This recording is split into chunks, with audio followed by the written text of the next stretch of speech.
Do you have a penis mug? What is that? Is that a pleasure device? Oh, it's tiki. Yeah, it's a tiki mug. Well, it could be. I mean, for somebody that's had a lot of action, maybe. I don't know. I love how you go right to penis.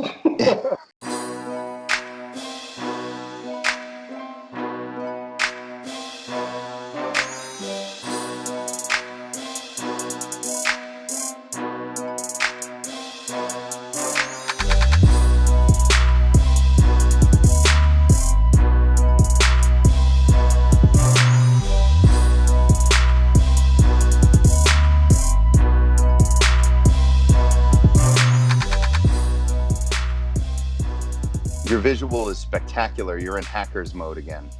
Perfect. I'm going to play like electronica music over you. Every time that light comes up, it's going to be like some kind of Hans Zimmer score. It's just going to come rocketing in. This is Hans Zimmer when he still did like slightly melodic stuff, like Crimson Tide era Hans Zimmer, not Dark Knight Hans Zimmer, where he just made weird screeching noises and called it music, and somehow it worked. Right. But anyway. I gotta put your visual like right below my camera, so I'm looking at you. I'm looking at you. Yeah, Can you see me looking at you? I'm looking into those deep brown eyes. See, I'm drinking wine this time, so since things are gonna get sexual.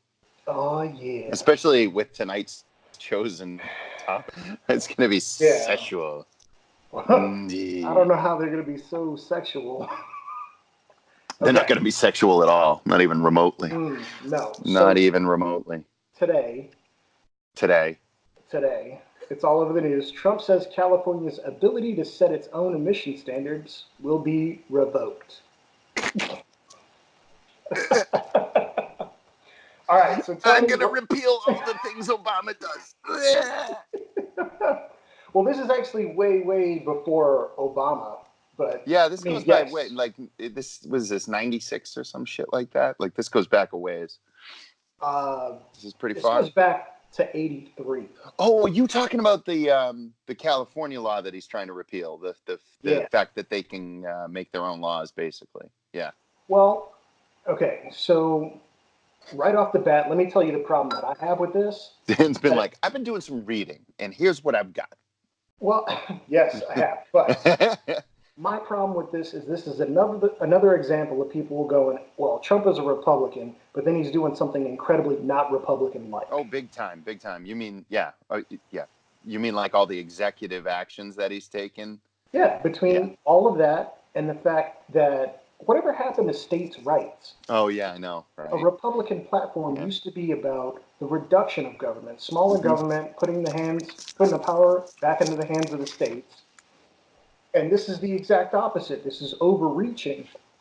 Now, on any other law, you're allowed, as a state, to make additional, stricter laws as long as they don't violate the people's rights, as long as it's not illegal, right? So, and I have this problem with California gun laws. We can get into that some other time or not at all, because I know your feelings on this. But just like in Massachusetts, right? There's federal gun laws, and then Massachusetts has way stricter gun laws as well, because that's states' rights. It's a pillar of what politics is built on in this country. And this kind of policy sets such a dangerous precedent in my mind, where the president is saying, for whatever reason, you don't have the right to do things your own way as a state. You have to do them our way. Yeah.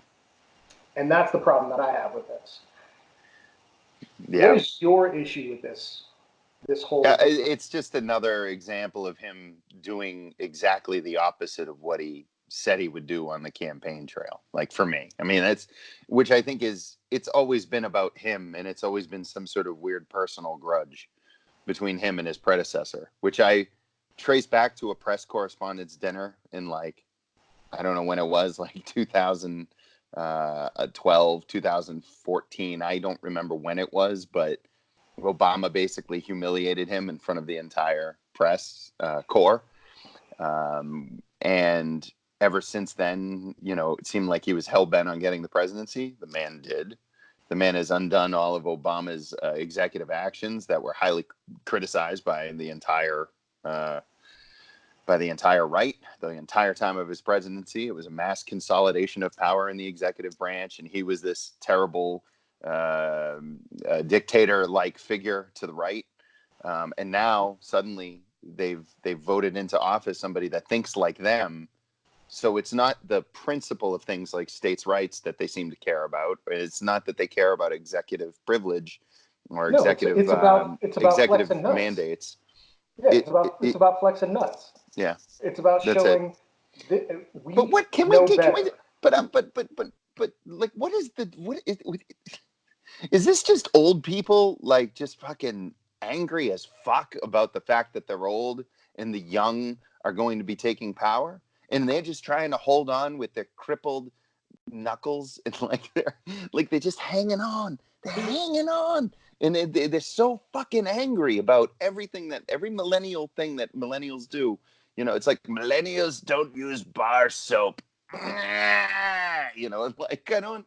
But look, there's certainly an element of that, right? But there's also how much is directed directly towards business advancement. Trump is, and it's not even like he's. Oh, what do you mean, personal, or you mean just in general? It's supposed to be a separation of personal business once you become the president, right? Yeah, obviously, but that has not been the case, and it's been proven numerous times. That's a whole other animal into itself. Yeah. But really, this country is built way more now on what lobbyists for big companies can do to set additional funds into rich people's pockets. It's people making laws to funnel the money into their pockets.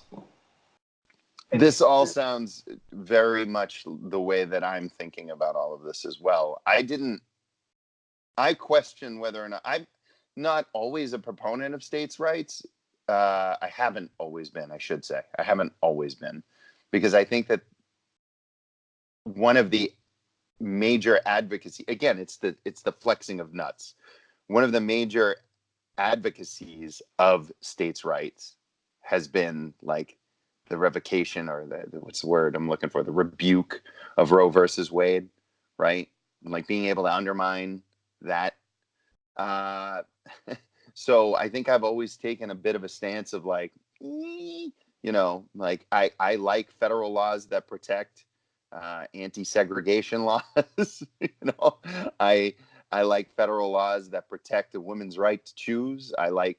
I think that there's a lot of federal law out there that works and is strong.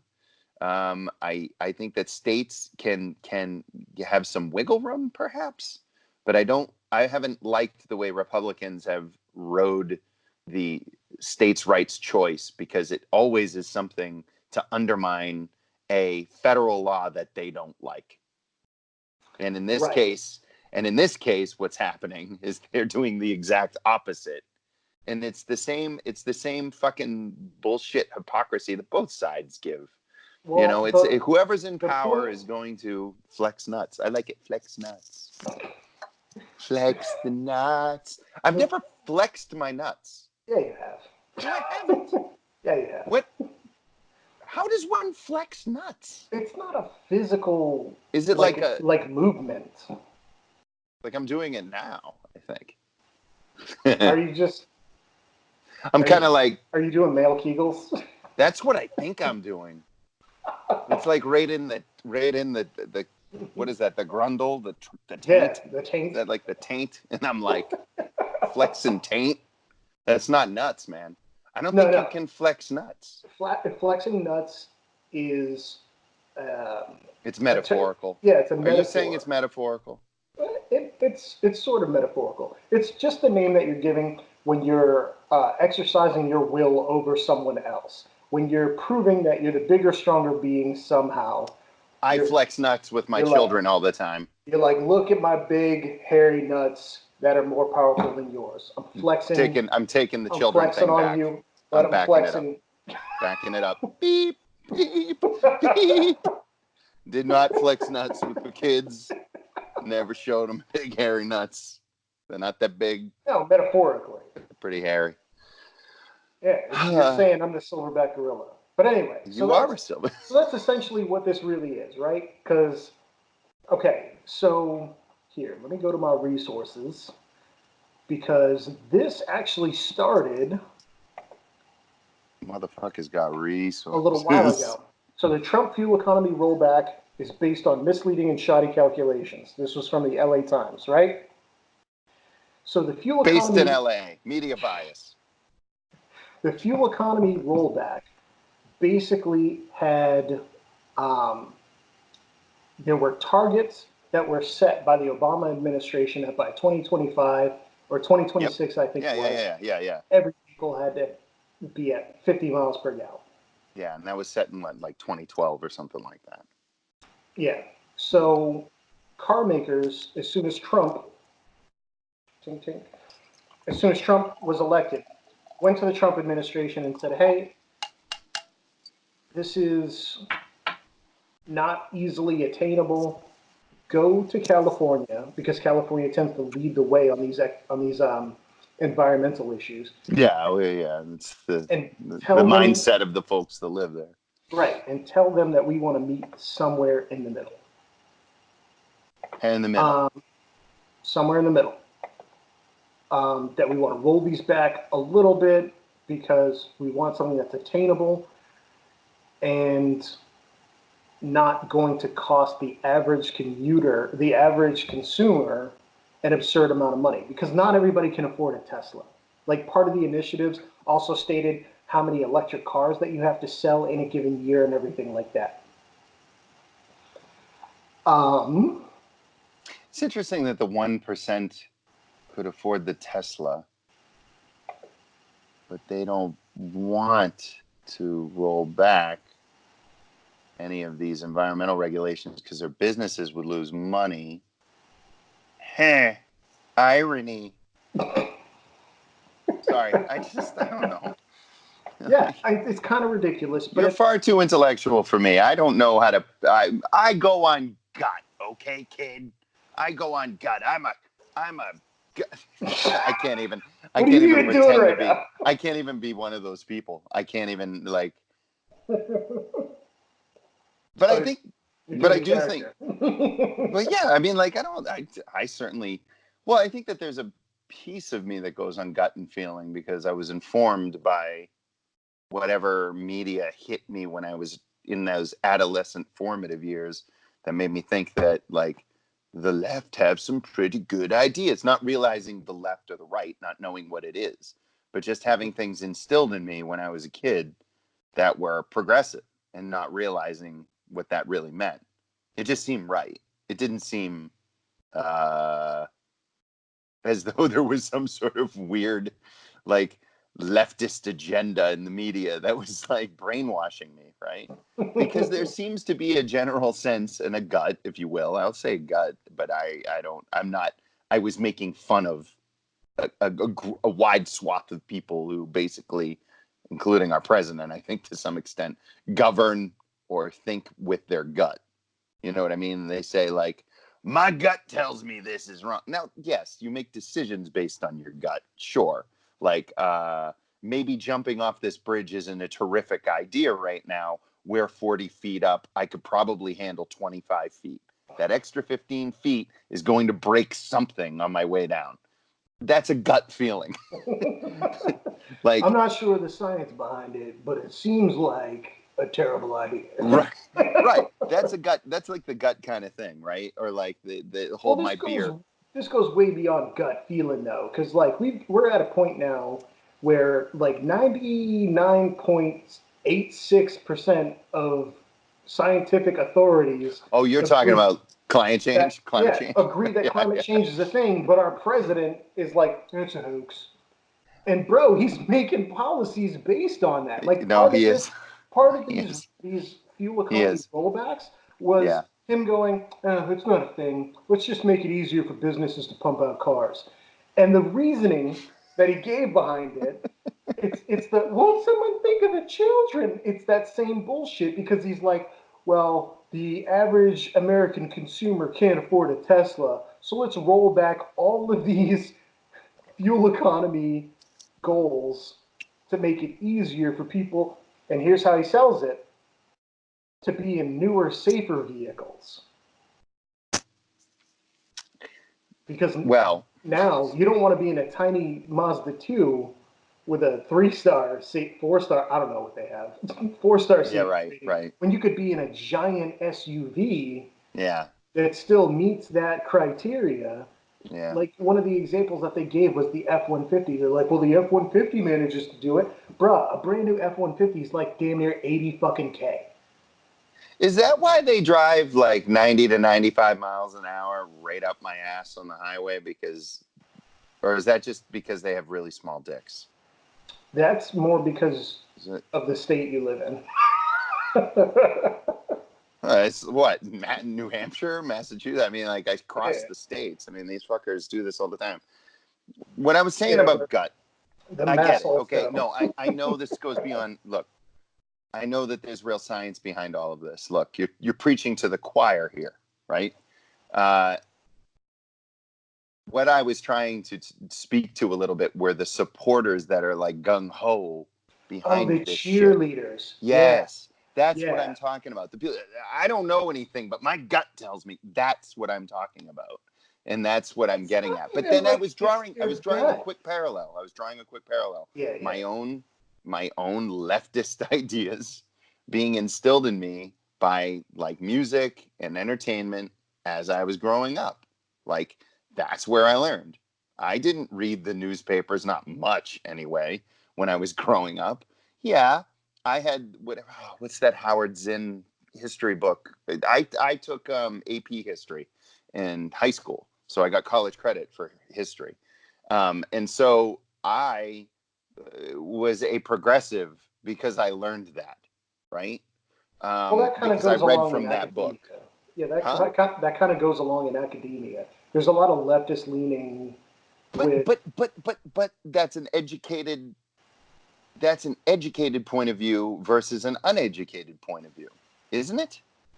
Well, like I'm not saying everybody's a redneck podunk, but what I'm saying is like no, there's kind of like this wave, right?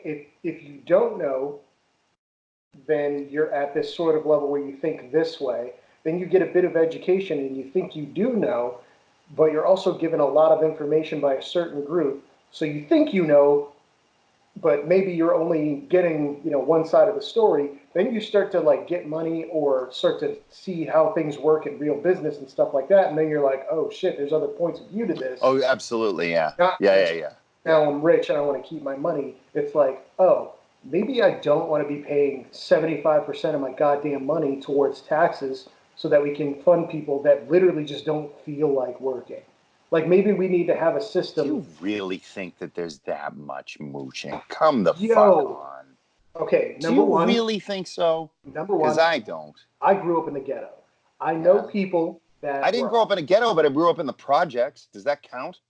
To an extent, yes, but, and you should have seen this as well, there were people that were there that needed a hand because of extenuating circumstances, right? There were people that needed additional help to try to bring them up to a certain standard of living so that maybe they don't succeed in life, but at least their children have a chance at succeeding in life. And on the exact flip side of that, you had people that were fucking just there, either popping out kids left and right to keep them welfare checks rolling in. I knew plenty of them, and some of them were my family, that were just in it as if is that anecdotal, buddy? Is that anecdotal on your end? I mean, is it like are you drawing a mass like assumption because of anecdotal evidence within your own life? I mean, is that? Oh, that's specifically anecdotal from what I've seen. But Alexandria Ocasio-Cortez just fucking went up in front of the DNC and was talking about how, oh, we need to have a stipulation for a basic level of income for people that either can't or just don't want to work. She let that shit slip out, and it was like, people who don't want to work? You don't get a fucking free ride if you don't want to work, bitch. That's not how this works. I can see if you need help for a certain amount of time, but there's got to be education. There's got to be programs to help those people get back on their feet so that they're now a productive member of society. You can't just ride that train out forever and call that, well, this is just what we do. It's part of being a good government. No, fuck you. Everybody carries their weight because that's not a sustainable thing. Unless you're a politician. Because there's no larger welfare state. Cheers, bro. Tink. I can't do it. Well, see, you can see through your glass into your camera. Mine just... All right. I don't know. There's so much to unpack in everything that you just said. Jesus. Okay, so California started making their own environmental rules way back in the 80s, right? But then Obama put in motion the whole fuel economy thing back in like 2012, right? Which was sort of in accordance with California, right? Like it was in accordance with them. And now everybody's saying California's setting national rules. Because that's what people are saying. That's what Trump is saying. But here's the thing.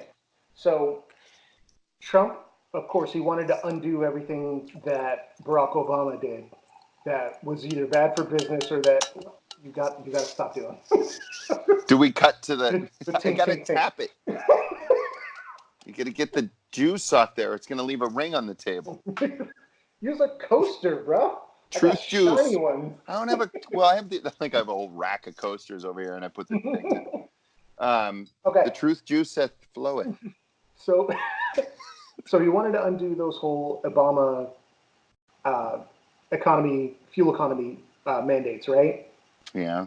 So California was like, hey, we don't do your shit. We do our own economy shit, right? Or our own environmental shit, right? Yes. So get this.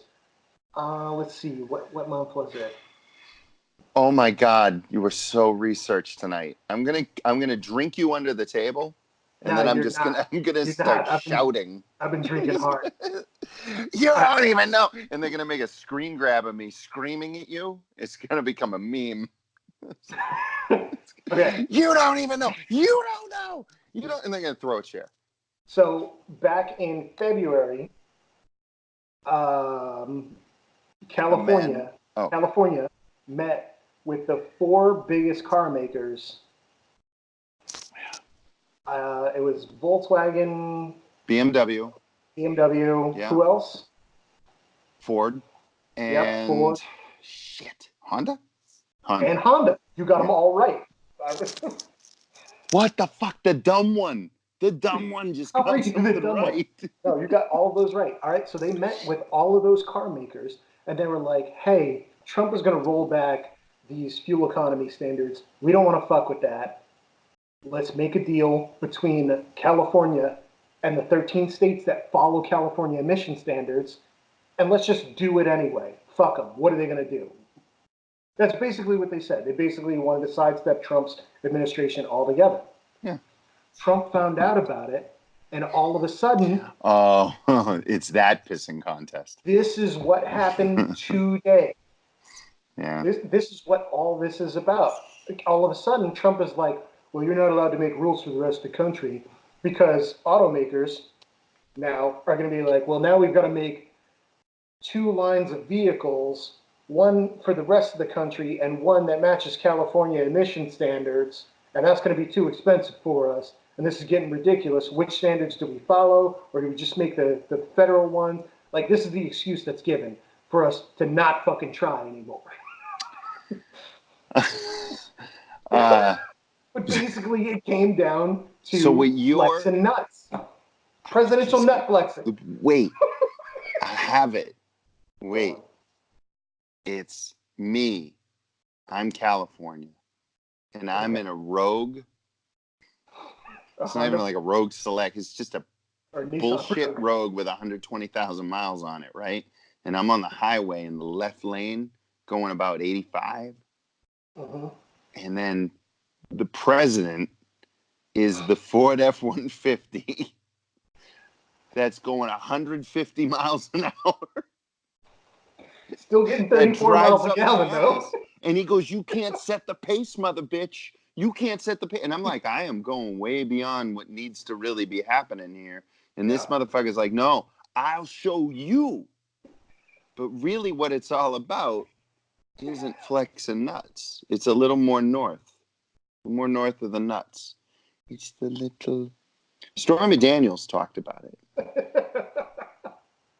Shrinky dink. He didn't even get out of a pool.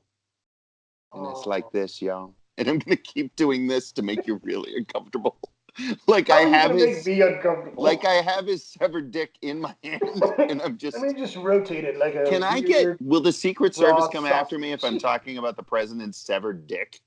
Like, will they be like, that's it? I'm coming after you. I didn't say I was going to sever it because I certainly have no interest in going anywhere near it. But it's a hypothetical. Like it's a hypothetical severed dick. It's going to be about that big. A hypothetical Vienna sausage. Because you had to make it edible. Jesus Christ. Even Stormy Daniels probably didn't. Fuck. No. Anyway, the point is, Trump has a small dick. He's driving an F-150 up everybody's ass. He's got his own sticker on the back of his car, along with the... Anyway, I don't want to get into it. But does he have truck nuts? Trump nuts.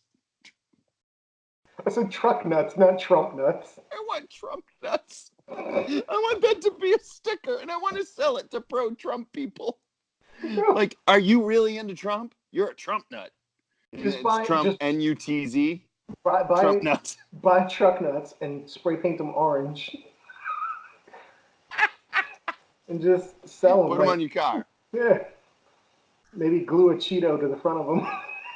This is why we drink while we talk, because this kind of free thought, this loose kind of thought only happens when we're able to...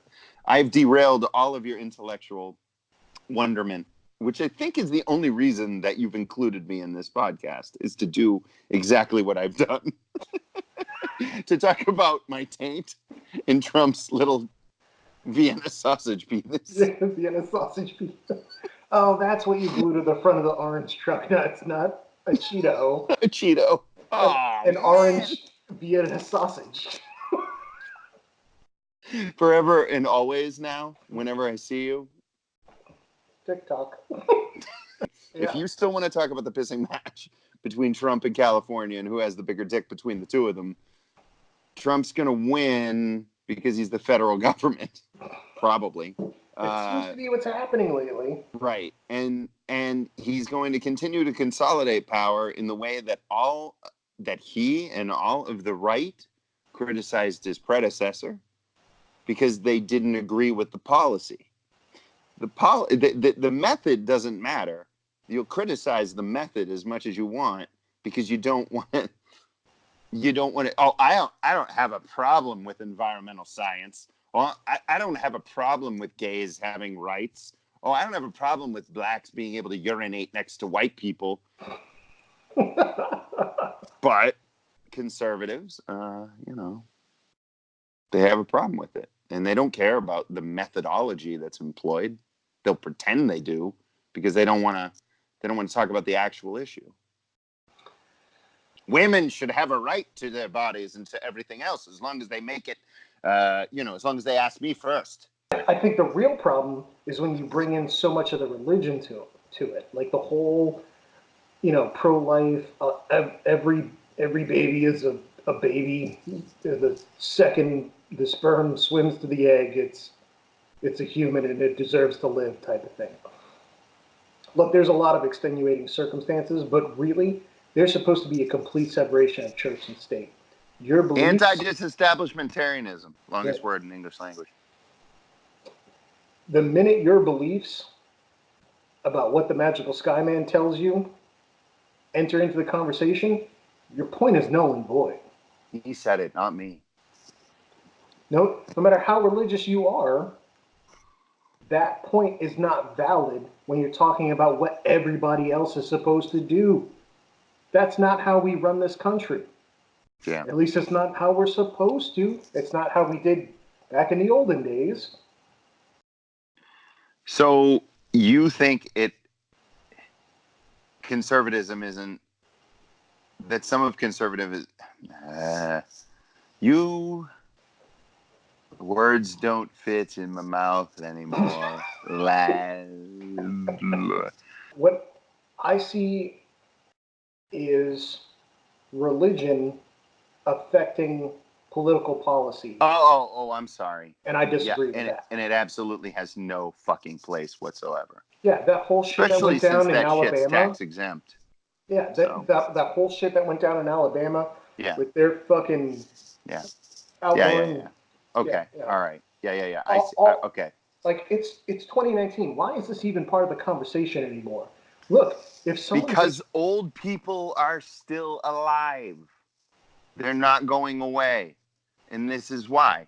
I'm sorry. We have a generation of assholes that raped and ruined the world and took everything for themselves because they were selfish pricks, and we've sort of half learned our lessons, so we're half a generation of fucking idiots, and then the generation after us are probably a quarter generation of fucking idiots if we're lucky. But I mean, the pendulum's just swinging back the opposite direction. But until because it swung hard to the left with Obama, right? Like everybody was like, "Oh, there's a black man in the office, look out!" And then now it's we've got the ultimate white man in the office. That was a direct backlash to the goddamn. Well, see, what you've got now is the goddamn wokesters, right? These kids that are walking around that are like, it's a competition to see who's the most fucking enlightened and who's the most progressive, and they're even undercutting their own party. Like, so like Ocasio-Cortez, you mean?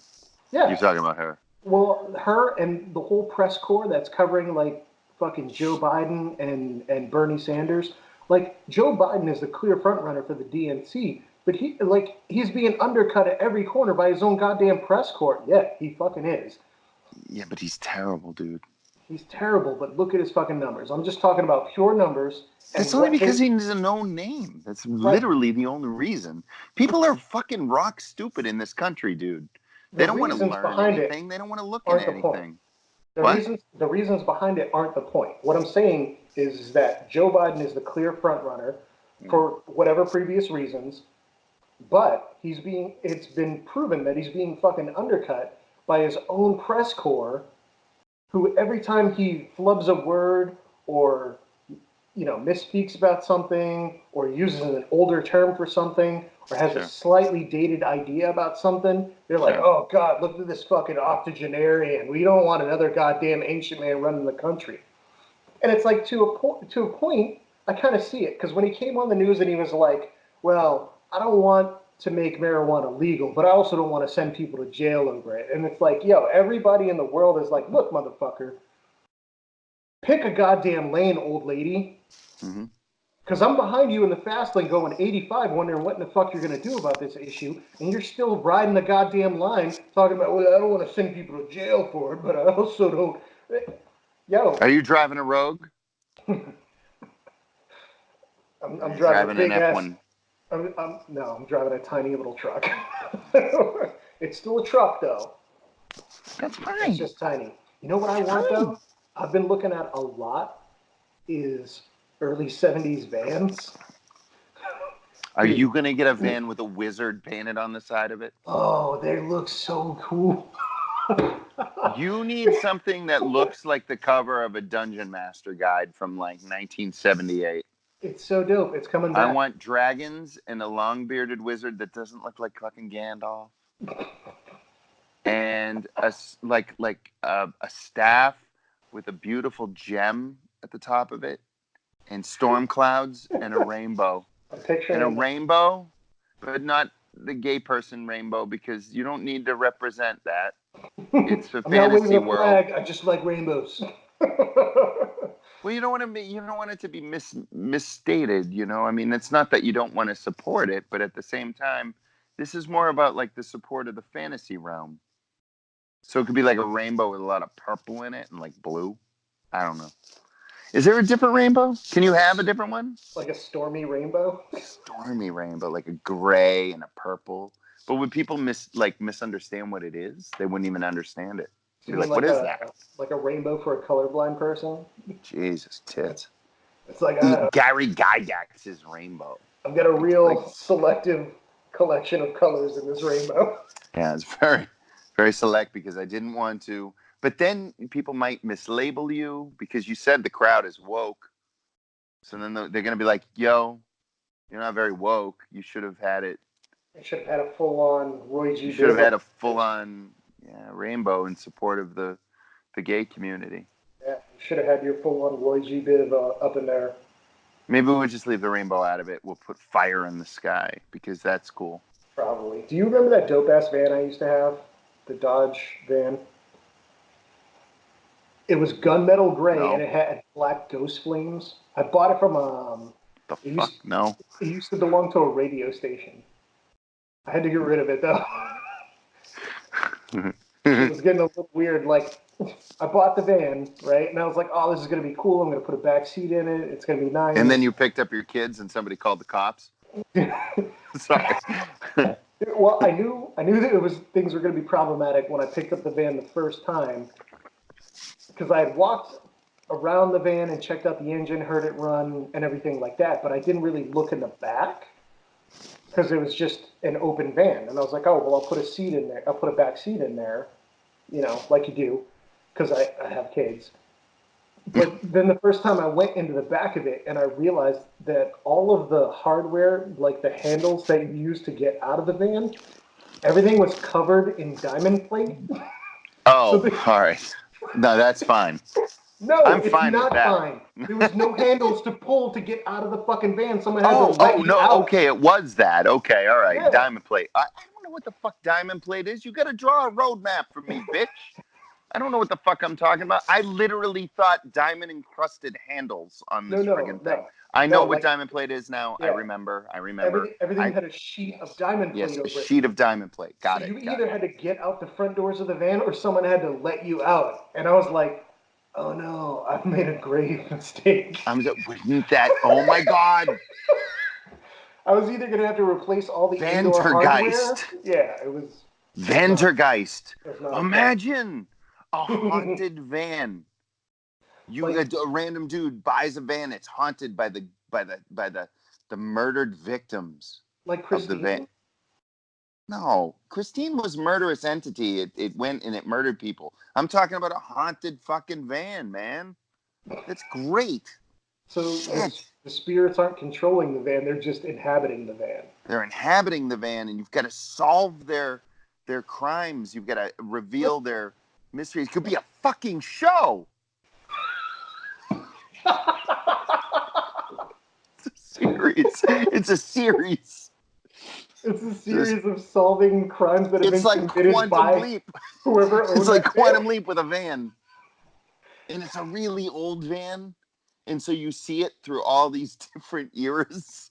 Oh my God. So you see it with like all the different painting stuff that went on. And so, dude, here's the thing. Right now, we're averaging about like 9 views on our videos. And it's just you and me going back and forth checking it. Right? Yeah. So, but at some point, one day, this podcast is going to blow the fuck up. We're going to be super, like, popular. I promise you. No, I don't know that to be true. It could happen. But anyway. What does that have to do with anything? Somebody's going to make a fucking haunted van movie. They're going to be watching episode 1529, and they're going to be like, I wonder what their early shit was like. And they're going to be like, man, wow, those were unwoke dudes, right? But, yo, they had this idea for a haunted van show. Unwoke? I listened to Midnight Oil growing up. I was woke before there was woke. I'm so hipster. I'm not hipster. I don't even know what I am. You know what I am? I'm me. What the fuck?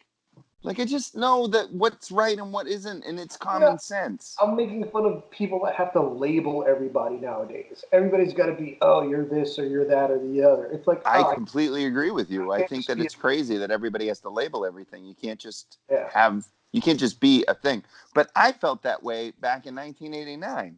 I mean, I felt that way my whole life where, I liked Paula Abdul and I liked New Order.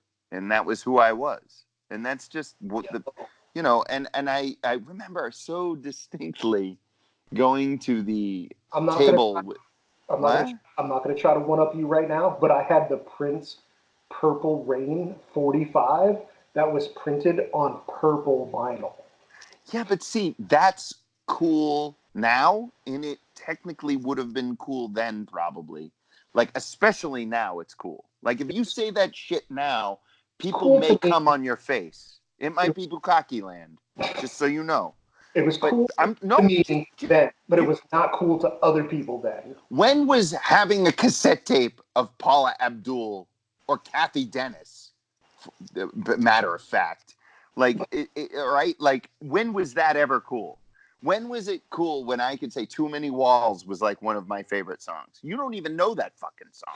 I You know, too many walls have been built in between us. Too many walls have been. I don't know the rest, but I can tell you right now, Too right? many dreams have been shattered asunder. Yeah. Yeah, dude. No, wait. Whoa, wait a minute. Yeah. Did you just turn that into some sort of Alanis Morissette song? Nope. I'll fucking look it up right now. Actually, let me open another window because I still My want to. horrible job at singing it may have turned it into an Alanis Morissette song. Jesus Christ, what if we uncovered that Alanis Morissette stole from Kathy Dennis? Fuck! Brains explode all over the internet.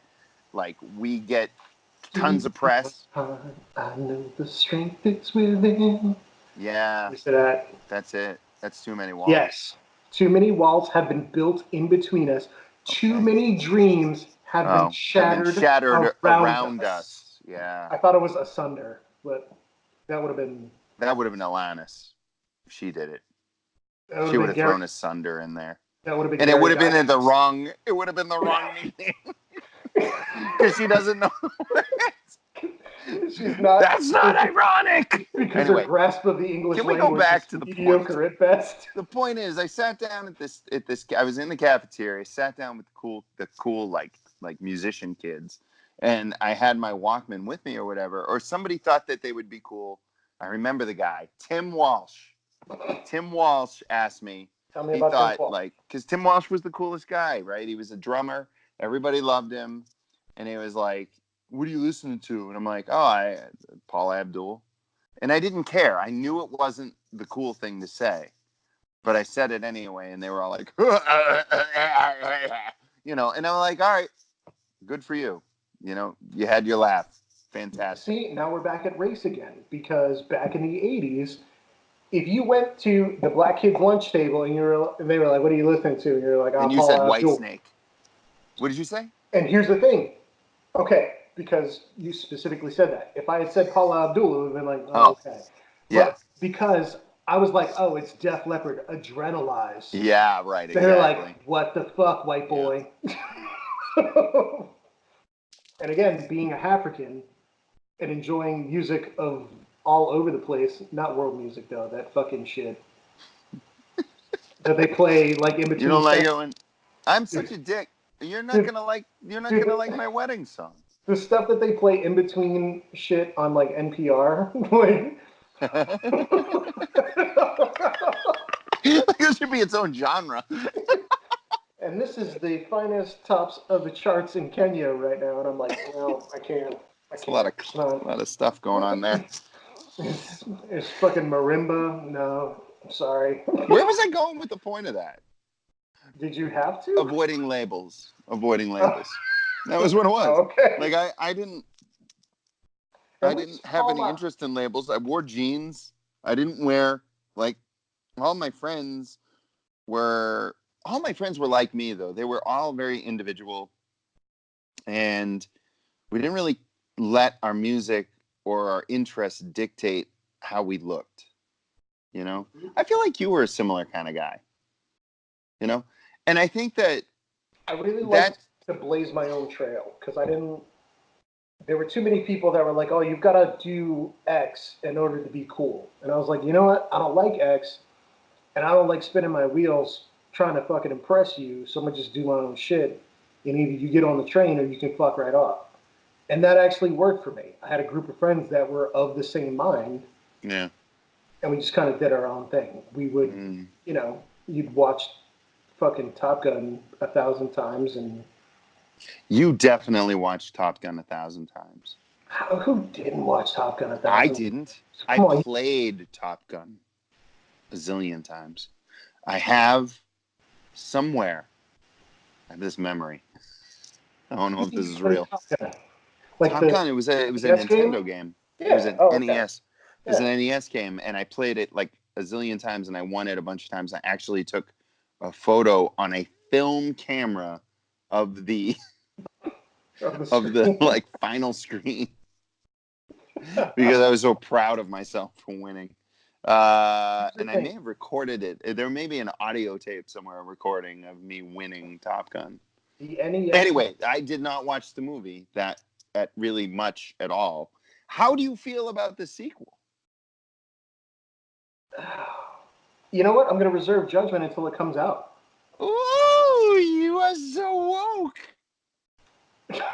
That has nothing to do with woke. I know. It's more to do with the fact that Tom Cruise, okay, he went crazy for a while, but he's also done all of his own stunts, and those Mission Impossible movies are the fucking dopeness. And frankly speaking, that one scene in Tropic Thunder where he was where he was the fat producer, the producer dude, he was fucking fantastic. That was a redemption moment for me. That was after the jumping up and down on Oprah's couch bullshit. But what I was going to say... Yeah, I remember that was sort of like his like, I'm normal and everybody should like me again thing. And I never had for some reason, I never had a problem with him. That was I love Katie so much. I'm going to jump up and down on your fucking couch. And I'm like, yo, get your shoes off the couch, you fucking weirdo. What are you even doing right now? Just act like a normal dude and be like, yeah, I really love my girl. That's fine. I know. It was very weird. It's weird that it didn't strike me as weird as it was. Like, I don't know. It is weird that it didn't strike you as weird. Yeah, but I'm a weird guy. Like, that Scientology shit is off the chain. We need to pump the brakes here. And it definitely is, but no. Yes, right? Yes, absolutely. From what I know about Scientology, absolutely. But dude,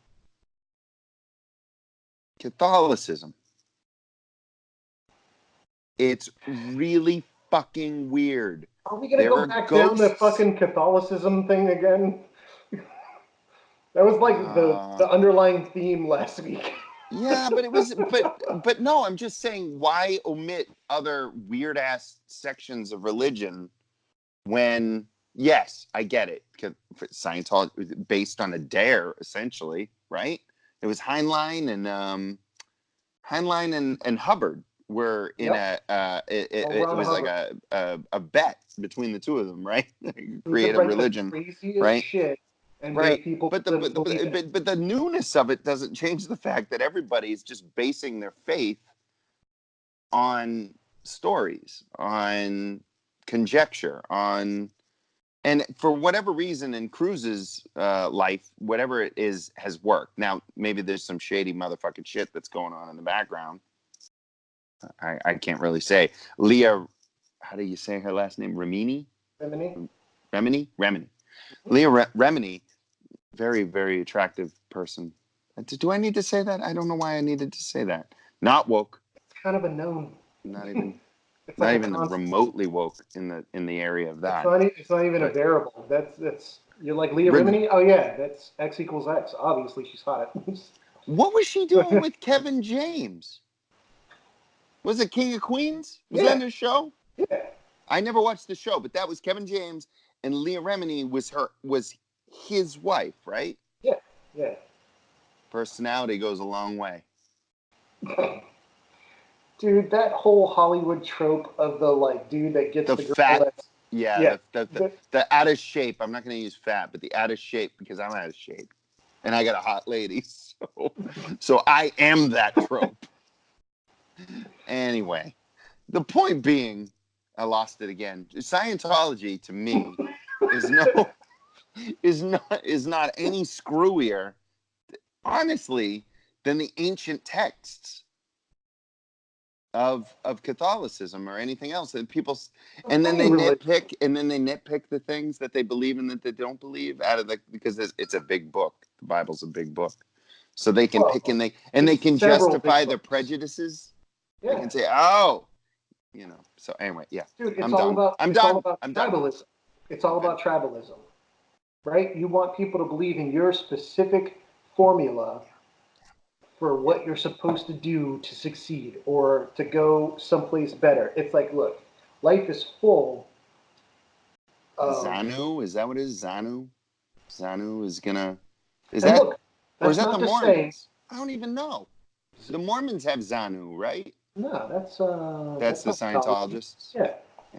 Now, that's not to say that it's not a good idea to have a set of rules that you believe in to follow, right? Positive nihilism. That's not a bad idea. To have a optimistic set of rules, nihilism. Right? Cheers. Optimistic nihilism. Optimistic nihilism. You know, right? And that's not to say that it's not a good idea to have a community of people that are all in your same crazy tribe that believe in your particular flavor of crazy to support you and to keep you on track. That's a good way to keep productive. Yeah.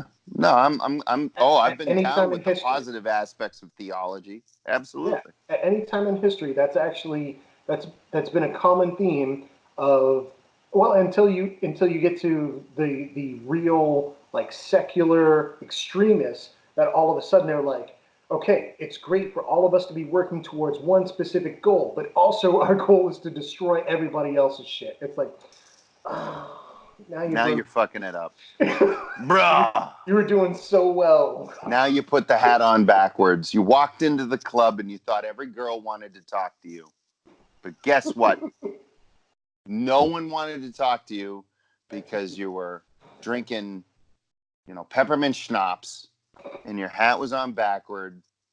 Oh, you had pea spray all over your pants. So then everybody could see it. You fucking loser. A really specific example. I feel like there's a story here. I wish there was. I wish that was based on something. It's not based on anything. Peppermint I literally schnapps, and you peed all over your pants, or someone did. It's not even saying that you did. That's the way my brain works. This is gone. It's gone. Cocoa Bond. We didn't talk about our drinks. No, we didn't. You dove right into politics. You blew through the first department. I did not.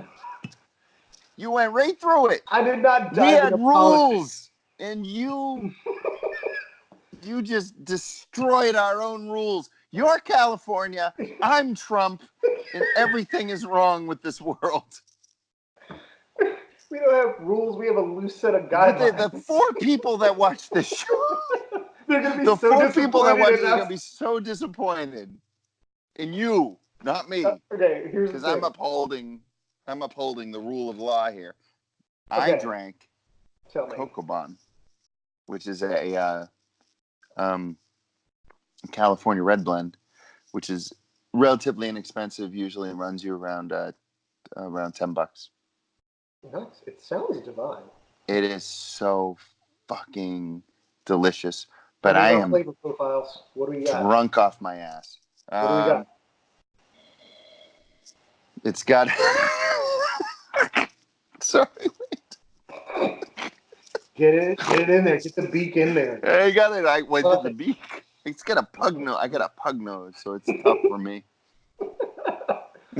I got a really. It's got a wood. It's woody. It's oaken. It's sort of yeah. And there's a hint of berry, and then on the palate, I've been drinking it for a while, so it's gonna be a tough one to really describe. Palate's blasted now. I feel as though this is just a really nice, full-bodied red. It doesn't have a lot of tannins. At first, it might hit you with a bit, but as you drink it, it sort of mellows out. It's a very mellow, makes you feel loose. I feel like I could take on the world right now. Very nice. No, I couldn't take on a single thing. Not a single thing. I would lay down like a very small dog would to a big dog. You could just be like, oh, It's like I couldn't take on the world, but I could talk on the world. Like, hey, world, what are you doing right now? Can we? I don't even know if I would try. I think I would just lie down and nap. Like, it's a napping wine. It's a napping wine. It's Napa for a reason. Nap. And I. What is going on in that fucking cup? It's 100% vanity because all I'm drinking is fucking Corona. Corona with no lime. Wonder you're so political. And Jesus, what you're Vicente Fox right now. Basically, last week I watched the podcast and I didn't like what I looked like when I was turning the cans back to like dump them into my stupid fat face. So I was like, "Are you serious?" I'm just gonna pour Corona into my tiki mug and I'm just gonna drink it like a normal ass human being. It was 100% vanity. I was like, I'm shocked. I'm just gonna. Oh God. I'm shocked. I did not expect that answer or that candor. I applaud you for the candor. I'm we're into them right now, and like all of them is just Corona with lime. I drink a bottle of wine for fuck's sake. Yeah, they're a fresh vintage. I just purchased them last night and how many? An 18 rack. Oh, I'm 4 in. Yeah. Yeah. All right. I had a beer earlier. It was a Notch from Vermont. A session lager that was really good. I feel like that's wrong. You're just having fonder memories of it because you've had good wine since? No, it was delicious. It was a great beer, but I had it early because I didn't know if I was going to be able to squeeze in 3 drinks before we started. So I was like, I have to have this beer right. Like I got home. No, I changed into my Frankenhooker shirt. Oh, nice. And then my child went, watch it on TV? Because he's 2 and he knows that everything I do is media because I am a zombie. And I said, no, I don't think I have it, but I do. And then and then I drank that Notch very quickly, and it is a very good beer. And I feel bad that I'm not talking it up more, but the Cocoa Bond is really what got me to this place. I came home, I threw back a Corona real quick, and then I went out to cover the pool. Oh. And winterize the pool. I had to. Yeah, I had to skim everything. We dumped a bunch of shock in last night, and we had to like push all the air. You dumped what in? Shock. You got to shock the pool to kill all the pool. Shock the Casbah, shock the Casbah. Oh, you could do that. I was doing Shock the Monkey by Peter Gabriel. You chose The Clash. I am more white than you. I mean, there's no way. But anyway, so, yep, I started that. And I was going to say that Peter Gabriel did do the whole African thing, though. The world music thing, which makes him really white. He got real weird at the end. Anytime you've got a dude in the back of your video, like doing Africa face. Yeah. Or they're pounding some sort of tribal instrument. Do you remember that fucking Enya Return to Innocence song? No, that wasn't Enya. Enigma.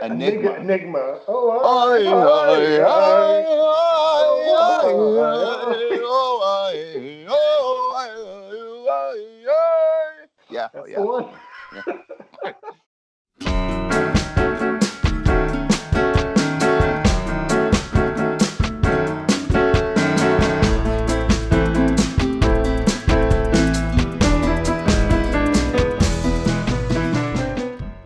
Oh God, fucking California Prop 65. Shit, I wanted to cover that too. Because that was the so the counterpoint. Oh my God, we're going back to the politics. Well, all right, let's do it. I'm ready. I was closing out windows and kept closing things down, and I got down to the Prop 65 thing, And that's kind of like the counterpoint thing that kind of supports what Trump was talking about, how California went high and to the right with Proposition 65 that said that you had to have labels for any fucking chemicals or lead or anything like that. If it causes birth defects or gives you cancer or whatever, right? That was their thing. They were like, we're gonna do this, but it turned into this fucking ridiculous. Oh, Osito. Javelina. The fat little bear. I love that. Sorry. Go ahead. Prop 65. 65? 56? 65. Thank you. All right. So the problem is that it said that any chemicals that could cause cancer, birth defects, or reproductive harm, that you had to be warned about that, right? So fucking lead is in anything or whatever. And businesses had to warn consumers of any possible exposure to one of the chemicals on the list. And what that did was it opened up crazy amounts of litigation that fucking, like, there's like a whole class of lawyers, right? So the amount of money paid to lawyers since 2000 is $225 million. Just paid to lawyers over this fucking Prop 65 bullshit. Since when was it? 2000. So that's California going high and to the right. Like, oh, you've got to fucking, like, you can't shoot lead ammo in California. Right? Again, they have their own fucking super strict gun laws that I don't agree with. Which, oh, by the way, they just recently got PV slapped like less than a year ago about that. Was that federal government said that their magazine restrictions, the amount of rounds that you can have in a magazine, they had restrictions. I believe they restricted it to less than 10 rounds that you could load into a firearm at any given time. The federal government deemed that to be unconstitutional, and they were like, yeah, no, that's not a law anymore. You can fuck right off. So that supports Trump's move. Does it? Doesn't it?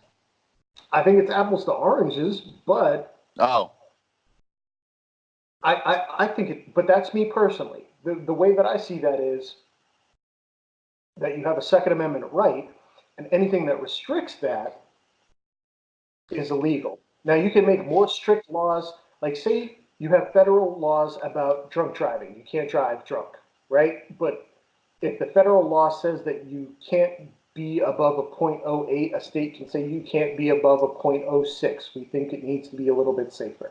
That's an example of a stricter law that a state can enact because they have the right to do that. They can be more strict than the federal government about things. Correct. But what they can't do is counteract, is create laws that restrict your rights as an They can't do things that violate the Bill of Rights. California can make more strict labor laws about something, but they can't say, in order to be a supervisor at any company, you can't be a black dude, because that's a violation of federal law. See what I'm saying? Oh, totally. So talk to me for a second here and tell me 10 rounds, right? Explain to me 10 rounds. Explain to me what it is exactly. Okay, so a round is a bullet and a casing. Right. So you've got the brass casing and then the bullet, which can be made of a number of different things, right? Lead, compressed copper, whatever. The magazine is the box style container that holds the rounds that you load into a firearm, specifically in a semi-automatic. Right.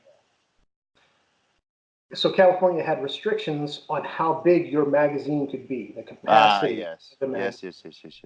Because their idea was, in order to stop dangerous criminals, we're going to limit how many bullets, or actually it's rounds, can be in a magazine at any given time. The whole politicians, especially on the left, getting firearms nomenclature wrong is a thing that drives me out. Oh yeah, it's constant. Yeah. Yeah, it's constant. And Republicans use, people on the right use that as a weapon against the left because they're like, look, you're not even learning about what the fuck we're talking about. You can't be so bothered to figure out what you're even fucking talking about to say what you want, and you want to make it's reactionary. It's reactionary.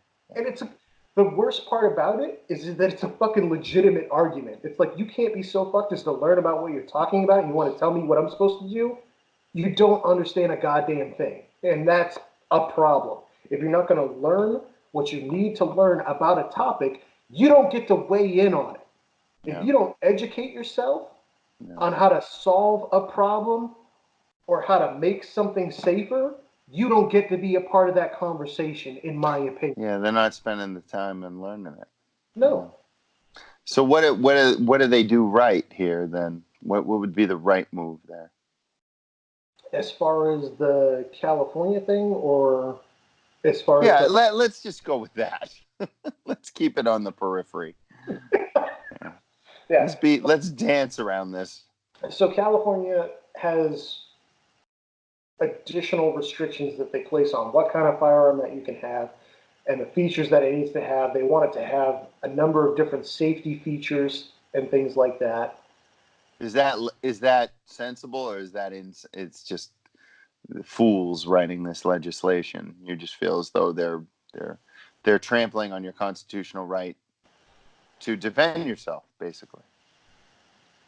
I feel like it could be an intelligent conversation to have if you brought in subject matter experts about it. They're not doing that. No, absolutely not. They're just reactionary, emotional. Yeah. And they're just saying, that. Yeah. They read something in there. Yeah. They're not reading what it means to have. They're just saying, well, it has to have two safeties on it. All right. Well, how do you have two safeties on it? Well, I don't know. We just want two safeties on it. Okay. So do you want a grip safety like a 1911 has? Do you want a trigger safety like a Glock series has? Can I ask you quickly? Is the safety thing seems completely absurd. If someone intends to kill anybody, the safeties are not going to be engaged. So I don't understand at all. Oh, it's from a safety standpoint so that the kids that stumble onto the gun won't shoot themselves. Is that it? Maybe is that the rationale? Maybe that's the rationale. Maybe not that's a hell of a lot of people killing themselves. Not a hell of a lot. It happens. It's unfortunate. But like, let's be real about this. This is let's draw a correlation. These recent vape deaths, or whatever the fuck they are, these vape illnesses or whatever they are. Mm-hmm.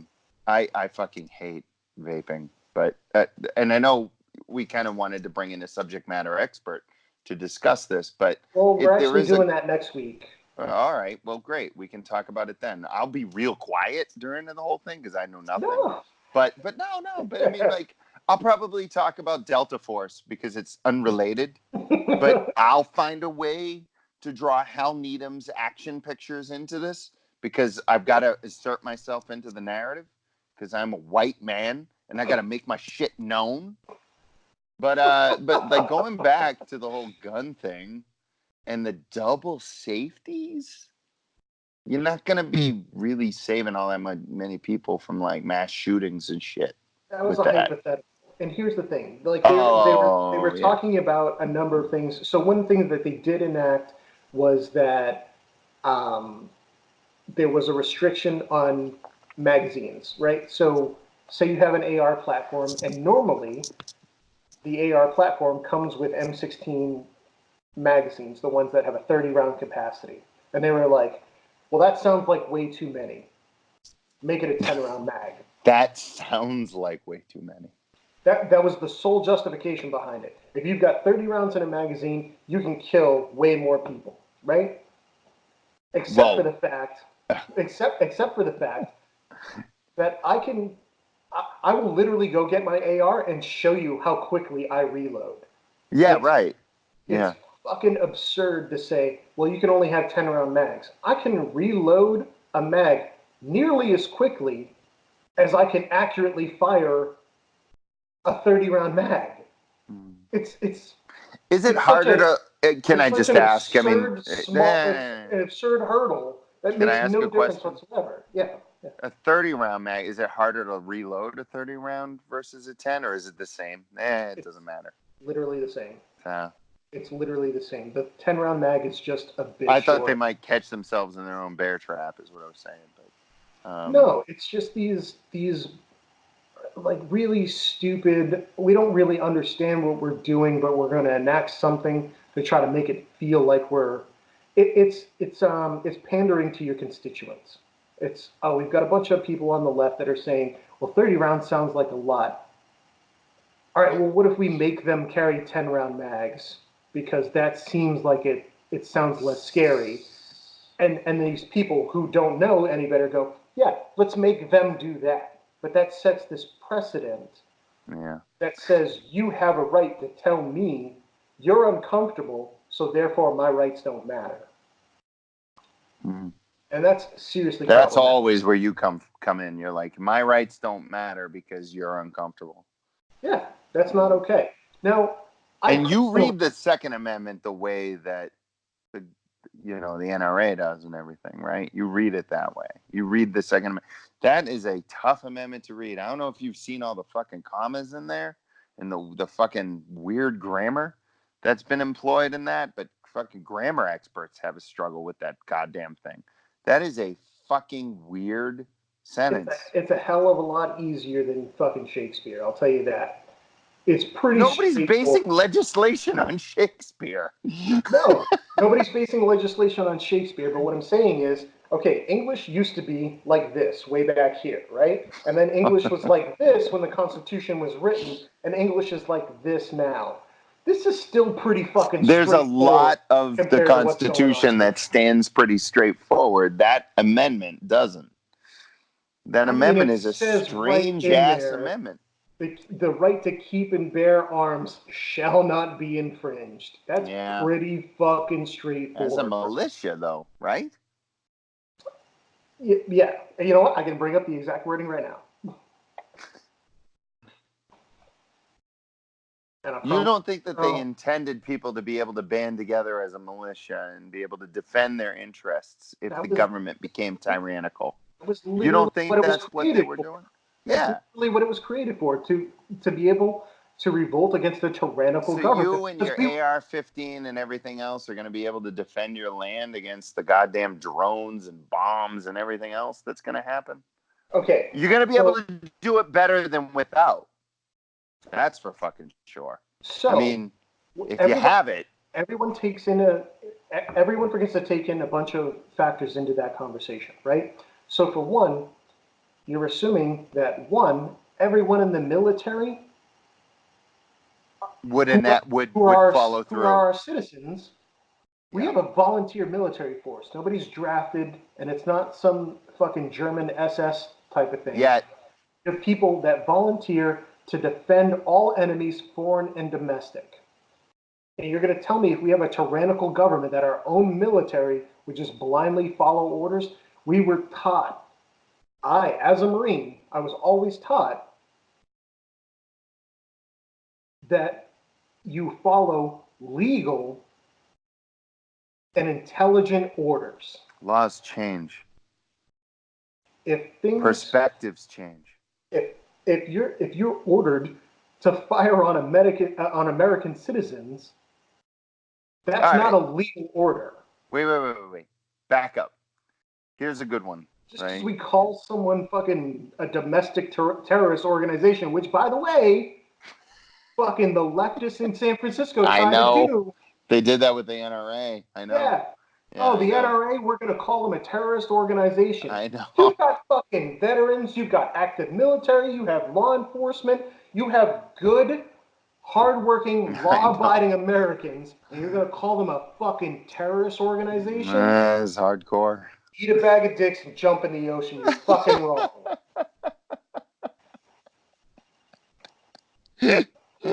So absolutely. everyone assumes that the military is gonna go along with illegal orders to fire on American citizens and to take away their rights. Right. That's not going to happen. So what about what is it? Let's topicality. Here's the hugest fucking factor that people always forget. The fact that it stands right now is there are more guns in America than there are people. Yeah. When I was in the Marine Corps, I'm not exactly sure of the numbers right now, but when I was in the Marine Corps, we were 10,000 strong. 10,000 fucking people compared to the entire population of the United States. Yeah. Nobody's really worried about that. But now the Army's got much bigger numbers than we do, but even all of the combined forces of the American Armed Forces couldn't beat out the number of guns that are could not win. Even if these fuckers couldn't shoot worth a damn, no matter they're what they're going to be able to stand up.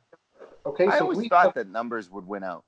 If we have a tyrannical government, if you have guerrilla warfare between, number one, separatists from our own military that realize that these aren't legal orders, that they're suppressing their own people, that they're violating their rights and defect away.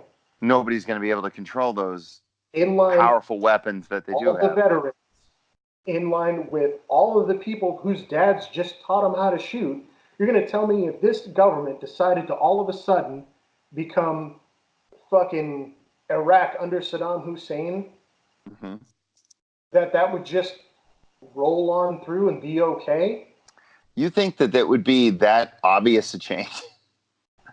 Like no, that they wouldn't brainwash all those people with the guns to follow suit? Because that's exactly what's happening now. But that brings up an important point about that the NRA says all the time. It's the slippery slope idea. The second you talk about disarming your public in any way. Okay, so you got fucking Beto O'Rourke, who goes up. No, he's an idiot. He's always been an idiot, but now he's a capital idiot. Right. Okay. No, I don't want to get into these stupid semantics. We were at a larger argument. You're distilling it down to morons. Let's keep talking about broader and more interesting topics. Because if you distill it down to the moron level... That's exactly what I'm saying. He's an outlier. He's an idiot, right? He's a pinnacle example of, we're going to do this, we're going to do that, we're going to do the other. But he's the perfect weapon for the NRA to say, look what your fuckfaces are trying to do. 100%. That's the ultimate goal. You're not fooling anyone. He slipped, he tipped his cards, and he showed everybody what you fucking guys are trying to do. Right. They've been saying for years, this slippery slope thing, because everyone else on the DNC, what did they fucking ask for during that question and answer thing the other night? Registration of firearms. Well, that's all that anybody cares about. No. Registration means now you've got a list of everybody who has what guns. What could you possibly need that list for other than for the to pull it back, right? Yeah. Oh, these people have these guns. Let's go tell them that we're going to do a mandatory buyback, which is basically a fucking ban on guns, and they're giving you a couple of bucks to make it hurt a bit less. Right. It's a violation of your Second Amendment rights. It's not okay, and it's that first. Let's go back. I'm completely disinterested in the very faulty and shitty attempts at gun grabbers. Gun grabbers. That's a great way to put it. I'm completely disinterested in their attempts. I'm more interested in the fact that you speak of an army, of an armed forces, and of a nation of gun owners that would work against a totalitarian government, because I don't see it that way. I see the government as being crafty enough as to get all of those motherfuckers on their fucking side, or at least most. And certainly not, oh, come on, this is true.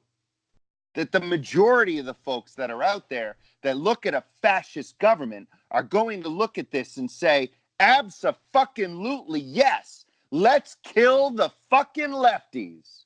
Let's get rid of them.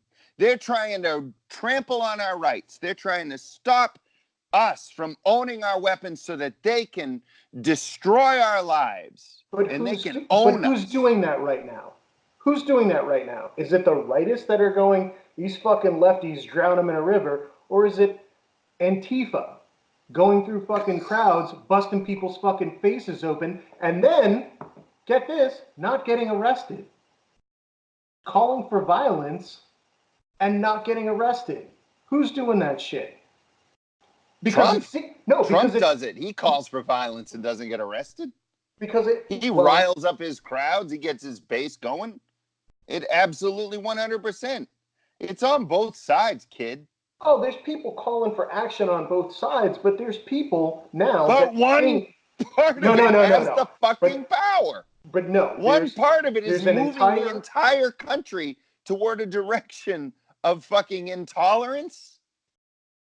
And he's backing this whole thing with grab your fucking guns, kids. There's an entire subculture right now that thinks it's okay to say, if you don't believe exactly what we believe in our camp, in our little tribe, you're a fucking Nazi. Oh, for God's sakes. Is that not what's happening right now? And then the other side of it is you're anti-Christian and you hate God and you hate whatever else. It's on both fucking sides. There's extremists on both sides. But the point being is that I don't think that when it comes down to the point where the government wages war on the people, right? The people will not be in greater numbers as far as belief goes. The people that are armed to stop the totalitarian government will not outnumber the people that support the totalitarian government. Everyone thinks that these guys, like the weird militias up in the woods in the flyover states, I'm not talking about them. Are the only ones that are like, I'm gonna guard my rights. There's a lot. There's a lot more Americans that are way more supportive. But you say no, but then fucking Trump got elected. No, that's my point. That is 100% what I'm saying. I'm saying that it's not a marginalized idea. Yeah, that everybody, not everybody, but there's a huge swath of the American public who is like, yeah, bitch, disagree with me and I'll blow your ass. That's what I see. And he's got a fucking huge swath of the fucking country. Blow your ass sounded really nice. Yeah, I was hoping you were going to catch that. It's like, blow my ass. I'll take that. I'll blow your ass. I don't know what that meant exactly, but I'm down. I'll blow your ass away. Yeah, that's one word that's really important. I feel like the larger swath of Trump supporters out there are ready to go to war for his ideology, regardless of what it is. But and I don't think that the government. Sides. What? And you're seeing violence from both sides. Of course I am. I mean, you're seeing violence from both sides, and then the media reports it, and then everybody's like, the media is more left. And I'm like, okay, all right. There's obviously channels that are far more right. Dude, Fox News. Right, but it's weird. Like, there's straight up lies. All I can say is that, look, let's back up. Your argument that you think that the army and the veterans and everybody else would stand up to a totalitarian government, I find inherently flawed. I think that by the time this conflict would come about, the government would have the support of the armed forces and the veterans and those folks that love their guns. I don't think that this is a differentiated audience. I just don't see it. But I feel like it's catering to that exotic. How is that going to happen? Because that's a far cry from the libertarians that you're seeing now. And B, isn't that exactly the argument of the NRA and these other organizations and people that are far right? Is that any ground that you lose on that argument is somehow going to lead to this totalitarian government that has everybody. That's exactly the kind of thing they want you to think. I mean, it's 100% like, yeah. They're trying to control you and then control you from everything. Absolutely, 100%. Look, and again, I don't want to control the weapons. That's the thing. You think I'm from a position where I want to say, take away all your guns. I fucking hate you, and I want you to go away with your guns and blah, blah, blah. I'd like to see some, and just, I know you feel the same way. You'd like to see specific measures, intelligent measures, put in place so that they're controlled. Right, but there are things that exist now that are already in place. Like people are like, well, we want to see universal background checks. Well, that's a thing. That's already. In the thing. No, there are plenty of protections already in place. Things are still happening. That's because we're all obsessed with guns. So that's a whole other thing. I've said this from day one. And look, I fucking hate guns. I love Star Wars. What are they doing? Shooting each other. You know what I mean? Like, I'm showing my kids, I'm like, isn't that cool? And I'm like, those are fucking guns. And they're killing people. Where's the difference? It's cool. Everybody's got guns and they're killing people. What the fuck? I'm part of it. You're part of it. We're all part of it. We all love guns because they're cool. Don't even fucking cool. don't even fucking try to walk back this fact. No. Everybody thinks guns are the coolest fucking thing in the universe because our culture fucking supports it in every stage. The liberal Hollywood media that's going to take away everything. You know what they're doing right now? They're putting out movies with fucking John Cena. I was going to say Bruce Willis, and I didn't want to be too dated. The Rock. I could say The Rock. I'll tell you the exact example. It was when Sylvester Stallone came out and was like, everybody needs to get rid of their guns. This is ridiculous. And it was like 12 minutes after his movie came out that was bullet to the head. It's like, you hypocritical fucking, like, look, you're a goddamn hero. I've watched Rocky IV more times than I care to admit on a public forum. But motherfucker, pump your brakes. You're being stupid right now. Yeah. Yes, guns are cool is a big part of American culture. But let's not forget the important shit that every human being has the right to self-defense. And when you're talking about a disparity of force, there's no greater equalizer to anything than a firearm in the hands of a properly trained person for stopping a threat. All right, but unfortunately, most of the United States, increasingly so, is improbably stupid. Also, incredibly insecure about their penis size.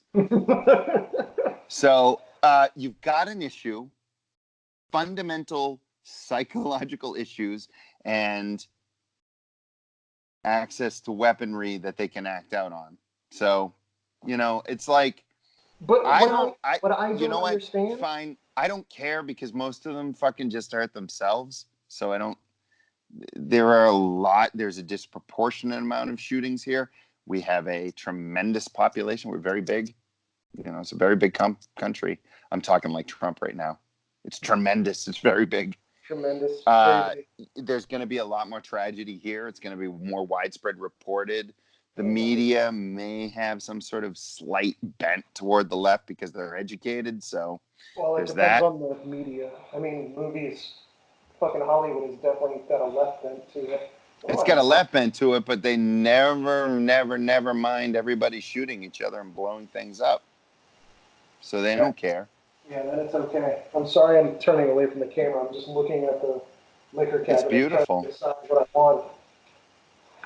I think if we can agree that we, as a culture, this isn't just for looks, have an obsession with guns that is horrifying, and that it goes well beyond the Second Amendment, which has been fetishized.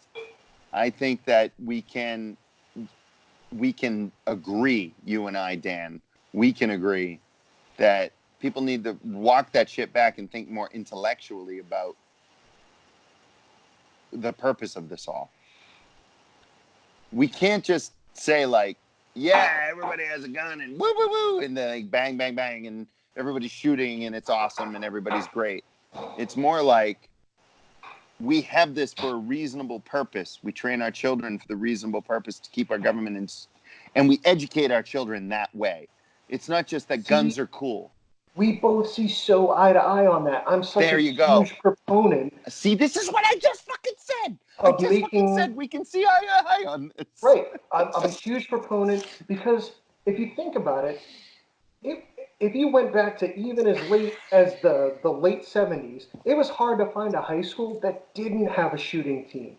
Go to the 4-H club right now. They still have rifle teams and archery teams and everything like that.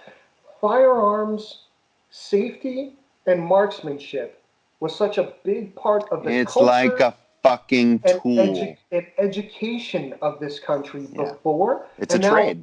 All of a sudden, it's, oh, we don't need that. Well, we still do, and it's still a part of our laws, and it's still a part of our culture. Let's keep the fucking education aspect of it to make sure that people are still maintaining a level of safety and a level of proficiency to reduce the weird fucking shit that's happening now because we have a vacuum there. We still have more guns in this country than we have people, and now all of a sudden, you've got people in Hollywood telling everyone that you're a bad person if you like guns, but all of the movies they have guns in them. Exactly. It's like, fucking guns are terrible. Okay, fine. Who protects you? Oh, people with guns. And you know how that is? Because they have fucking education and proper training. Education, proper training, and marksmanship. Those are all pivotal disciplines that come along with being a society that has something like the Second Amendment as part of the fabric of our nation. If you treated a gun as a tool, if you treated a gun as something that was for a specific purpose, and you were educated in that specific purpose, and you were educated to use that gun as a tool, and you didn't fetishize it, Hollywood, thank you very much. Me, thank you very much. Everybody, thank you very much. All these people who have done all the things that we have done with guns, then this would be a very, very different culture. But it's not. It is not a different culture. It is a culture that is based on a love of the weapon, of this weapon, as a great equalizing force. And it's used by folks who are mentally compromised, for whatever reason, as an equalizer. I take issue with that. Well, what I take issue with specifically is that mentally ill people are being marginalized by this. That's what I take issue with, and that it is the blame game being paid specifically on that. I think personally it's education. I think personally it is the culture of guns that is more to blame than anything else. But that's where I lie with this. What is your take? I see it as it's not. So when you have movies and TV shows and things like that fetishize guns as like this cool thing, it's not even really viewed as an equalizer. It's not viewed as an equalizing element. It's almost viewed as, one, an accessory, and two, as a way to impose your will on someone else. Absolutely. Yes. The way that I view firearms is as a tool for equalization. Well, that's okay. Sure. Because, all right, think about, and I specifically frame this in the mind of a disparity of force. So I'm a single person, and I've got 4 attackers. Oh, this actually just happened in the news. This guy. Yes. I saw that. He was attacked by 3 or 4 armed teenagers. They walked right up. Yep. Yeah, I posted this to Facebook. Maybe I don't know. I don't know. Because I found it hilarious that CNN was forced to report on someone using a firearm for proper self-defense, right? And couldn't spin that as he was fucking evil. Yeah, right. So when you have that disparity of force, when you've got multiple attackers, or you have someone with a greater weapon system than what you have, or, and not to sound sexist at all, if you're talking about a 98-pound female who's being accosted by a 220-pound male, there's a disparity of force there. Yes. Right. All things considered being equal, in a given situation, a man can punch harder than a woman. That's fucking science, right? It's physics. We have wider shoulders, testosterone that allows for larger muscle mass, et cetera, et cetera, et cetera, right? When there's a disparity of force, a firearm is an equalizer, and in that sense, it's a tool. Correct. I couldn't agree more. For people who aren't educated about that and grew up on movies that fetishize them as something that's cool, the big fucking chrome 44 Magnum. Dirty Harry. Yeah. You knew it as soon as I described it, right? Yeah. Like everyone's seen it. Yeah. When you grow up on that and you go, that's a bad thing, we're an enlightened society now.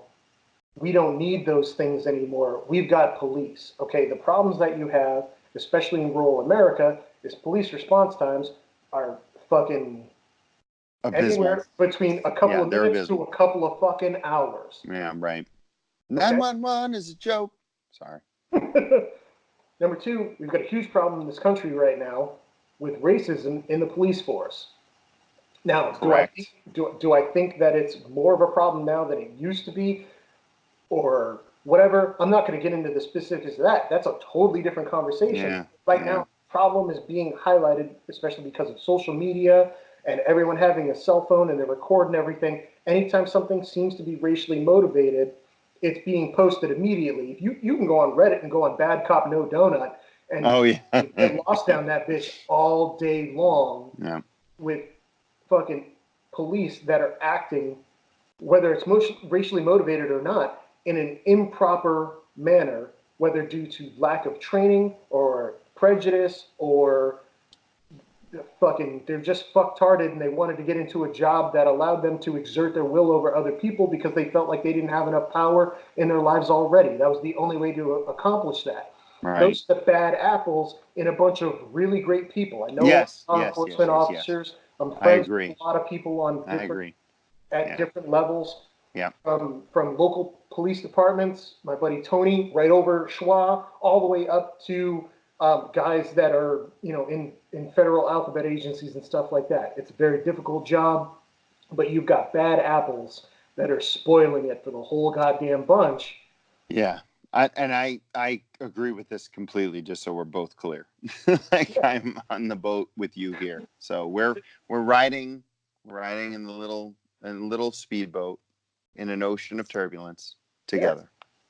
Yeah. And then when you got these fucktards like Beto or O'Rourke, they're like, we're going to take your AR-15. Okay, what do you know about the AR-15? Did you know that round is specifically one of the best rounds for home defense that there are on the market? Do you want to know why? Because it's a light round that gets fired at a very high speed. It comes out of a longer barrel, so you have greater accuracy. You can put pinpoint accuracy just due to the length of the barrel. You get more instinctive shooting, rounds on target.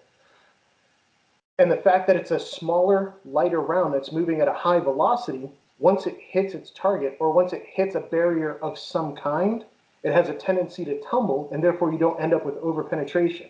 Okay? So 357 SIG rounds, 45 rounds, there's probably still some moving that I fired 2 years ago. Those fucking things go on forever, right? But the 5.56 round, if it goes through 2 layers of drywall, it's tumbling so much that it can't penetrate another wall on the other side of your living room. It loses energy quickly. So it's a highly effective round for the threat that you put rounds on target. So it's more accurate. You're dispersing more energy rapidly into the target. so that you've got a higher probability of neutralizing the threat quicker. You don't end up with over-penetration, which is a bigger problem with shotgun rounds and handgun rounds. And generally speaking, on that platform, there's accessories that make it better for home defense, like red dot sights and a weapon light that are easily activated with your non-dominant hand. All of those things make that an excellent home defense weapon platform. But not good for killing a bunch of people if you're crazy. If you're crazy, it's a great weapon for killing a bunch of people. That's the flip side of that coin. Because we haven't solved the problem of, okay, well, how do we weed out the people that are mentally unstable, the people that are going to go out and do that kind of thing? We don't have a good answer for that question yet. So you've got people that are like, well, fuck it, just take away guns. Well, that's not really a viable option. Because of the size of the country. Because of the size of the country, because of our culture, because of our laws, because of the number of people. I mean, laws change, though. I mean, like, there are other countries that have changed their laws. So yeah, but those laws have to be approved by the American people. That's why this is the greatest country in the world, is that you don't have a government that can just change shit because they feel like it, and there's no repercussions or a way to change that. But if there was a way to change it, let's just say for the sake of argument that something like an AR-15 would be banned or whatever else. The downside of it is that you can't kill the person that comes into your home as effectively. Or it's more so that your rights have been trampled by the government. Well, I mean, there's a number. It's a multifaceted. There's a lot of problem, them, right? I mean, it's a multifaceted problem, right? Because you're trampling on the rights of the American. Because they should have the right to have this gun. They should have the specific gun. Yeah. Well, because where's the line drawn with the gun thing? Like, is there a line or no? Like, is there like a gun where you're like, yeah, they don't need that? But there's absolutely a line for me, but there's a different line for you, and there's a different line for Beto O'Rourke, and there's a different line for the head of the NRA. There's a different line for every person. So it's the majority rules then in that one, right? So that's why we vote on things. That's why the American people should have input into what's going to happen with our laws and with our culture. So what if the American people voted and the vote was that AR-15s were deemed too much for the Constitution? How would you feel in that? You'd think a bunch of uneducated assholes have just taken away my right to have this gun. I would absolutely be against that, because now, again, you're taking away an incredibly useful tool for a number of different things, for self-defense, for defense against a tyrannical government, and by the way, all these people that are like, well, you can't use an AR to hunt. Have you ever hunted fucking coyotes or nuisance species on your land, things that are out of control, like the fucking pig boom that's going on down south? Like Javelina. Sorry. You've heard about the pig bomb, right? The whole fucking pigs get feral and yeah. You know, they breed like crazy. We got fisher cats up here that are killing backyard animals and stuff, like domesticated animals. They got fisher cats out here that are ripping them to shreds. Yeah, but at least fisher cats aren't destroying fucking acres of farmland. No. Yeah. I gotcha. I'm just saying, locally, this is the thing. Like, this is what we've got. So you've got those guys that do the fucking helicopter hog hunts that are out there with their ARs and AKs firing from a fucking flying helicopter, firing down on big packs of pigs and shit like that. That's a real bad look when the left looks at that and goes, really? Yeah, but they don't justify that. There's a reason behind it, though. I mean, there's rationale behind it. So yeah, there's rationale behind it. And wouldn't there be rationale behind that usage? I mean, wouldn't that be licensed or whatever else? But here's the thing, like you said, where's the line? Everybody's line is at a different spot. So that's why you vote on it, right? Yeah, so that's but you why can't even get it to a vote. It's gonna impugn on somebody's Second Amendment rights, so it can't even get to a vote. Because if somebody brought that to a vote, they'd just be voted out. No, it's in the word, right? The Second Amendment. It was an amendment. It's an amendment, right? Yeah. It could be amended.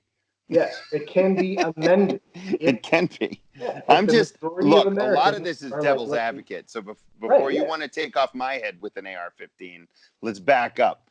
I'm saying a lot of this is definitely devil's advocate. I gotta go full disclosure. I hate guns more than anything in the universe. I think they're fucking ridiculous, and I think everybody that has one is fucking ridiculous. But I think it's your right. You live in this country, that's your right. It's written in whatever weird ass terms it's written, but it is fucking written that you get to defend yourself however the fuck you want to. You want a bazooka? Motherfuckers can't stop you from having a bazooka. You want a fucking big ass mortar fucking cannon in your backyard to shoot shit out of the sky?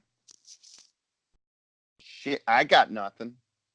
I got no fucking qualm with you having a pack of fucking C16 walking around like that's C16, C14. What the fuck? The shit. What's it called? I don't even know what you're talking about. What is that shit? Why can't I think of it? Because I'm drunk. That's why. What is it? The spirits got me. No, what is it? The God damn it.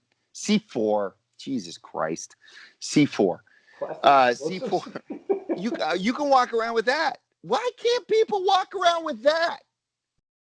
That'll take care of everybody. With a proper licensing, you can get dynamite and just have it all around you. Walk around, shit, right? Big and bad, into Dunkin' Donuts.